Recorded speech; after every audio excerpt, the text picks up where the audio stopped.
Senior నాయకులు. అదేవిధంగా అచ్చంపేట నుంచి వారు 3 సార్లుగా అసెంబ్లీకి గెలిచారు, మంత్రిగా పనిచేశారు, మరి పార్లమెంట్ సభ్యులుగా ఉన్నారు.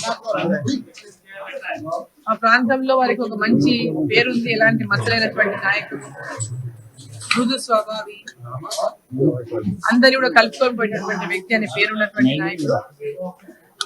ఎక్కడ కాంట్రవర్సీస్ లేకుండా అభివృద్ధి ధ్యేయంగా వారు పనిచేస్తూ ఎప్పుడు ప్రజల మధ్యలో ఉండేటటువంటి మంచి పేరున్నటువంటి నాయకులు.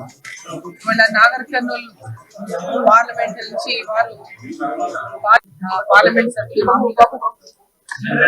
వారికి జిల్లాలో సీనియర్ నాయకులు.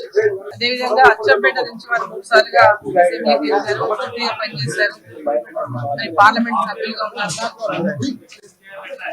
ఆ ప్రాంతంలో వారికి ఒక మంచి పేరుంది. ఎలాంటి మచ్చలైనటువంటి నాయకుడు.